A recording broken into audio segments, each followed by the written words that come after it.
Well, we continue to cover the government shutdown, day 4. No new developments here. And to that end, we thought we'd bring in Bret Baier for our weekly Friday chat. Hello, Bret. How are you? Oh, sounds very ominous. Yeah, I know. Well, you know how it is. You got that. Well, I mean, you come from a place that does the gong. Yeah, they put a trademark on that gong. We tried to get that gong. Can't do it. Is that right? I mean, that's an ominous thing. You can there. have it. I used to use it regularly. I love the gong. Yes, that's right. All right, listen. Let's talk first. We'll get to the thing that happened yesterday afternoon up on Capitol in a minute. But let's talk about where we are in this government shutdown. Do you see any sign? I don't see anything out there that suggests this thing's going to end anytime soon. No, I don't think soon. I do think that before October 17th. And, that all of the talk about rolling the government shutdown into the debt ceiling debate, I think, is really where it's headed. I do think that there are, outlines of big hopes and dreams for some big deal, but even that, I think, is a long shot. And listen to Ted Cruz last night on The Record with Greta. There is not the sound that he is diminished or pressured in any way in leading what has become a number of House members in this standoff. Now, I'll tell you this, that I ran into Senator Mike Lee in the hallway leaving the Fox News Bureau last night. It was a much different tone, a much different tenor to Cruz's remarks, and one was on camera and one wasn't, but the sense was that the stand is still continuing, and they are going to hold the line. Bret Baier, you mentioned Senator Ted Cruz, and of course this all sort of, the ball started rolling last week when he did his 21-hour marathon in the Senate overnight talking about defunding Obamacare. And that was the original position. That died in the Senate. Then the next position was, let's delay Obamacare. That died in the Senate. Then let's do a continuing resolution, but we're going to tag to it that Congress needs to play by the same rules that everyone else does on Obamacare with no federal subsidy. That died in the Senate. Republicans keep coming up with various, partial measures, and they keep dying in the Senate. The only Senate message seems to be, we're not going to negotiate this thing. Meanwhile, the latest poll shows that 75% of Americans, Republicans and Democrats, want there to be a compromise. Isn't that narrative sort of working into the Republicans' favor? It is, and actually the longer it goes on, the we're not going to negotiate does seem to lose a little bit of its luster. And it's a little harder, frankly. And it's, you start to see a pinch on Democrats, actually. I mean, there have been 57, I think that's the number, House Democrats who have voted for these partial funding bills. Yes. One by one, that are funding various agencies. And, it is pressure both ways. I think there is a little bit more pressure on Republicans right now, but if the line from the president and Harry Reid is we're not going to negotiate, that doesn't hold water for too long.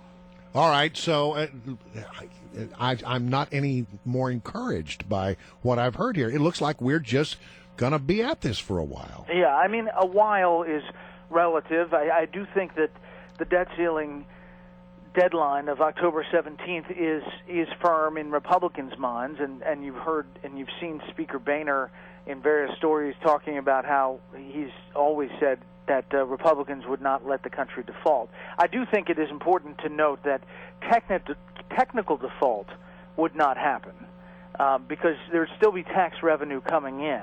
And the government would then have to choose not to pay the interest on the debt to countries that we owe. And that would not be a choice that we make. That's not going to happen. Right. All right. Can we turn directions and go into the thing that happened yesterday on Capitol? Because, I mean, you guys were all over it. And at one point you had that endless loop going of that amazing video of the car backing out and being chased around the circle up on Capitol Hill. Yeah. Boy, it was quite an exciting afternoon. It was. And tragic. I mean, it's just unbelievable that, and we don't know the full story about this woman from Connecticut and what the story is, but the 2-year-old in the back seat and the fact that she, rams the White House and has some altercation there with Secret Service and then continues this deal. I don't think we know the full story yet, but I do think it tells us something about covering breaking news, and that is we just really have to be careful with with what we know and what we put out there. Because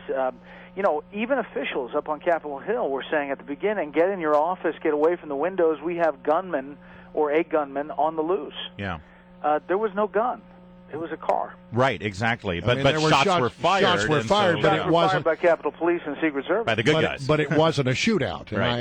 I actually used that term earlier incorrectly. Bret Baier, it is something, though, here in Washington, unlike any other major city, we deal with security measures unlike any other city in America, really any other city in the world. And sometimes when you work here and you live here, you sort of grumble about the inconvenience. But you look at what happened yesterday, and it really was sort of a success for the first responders and for all of the measures that were put in place after 9/11.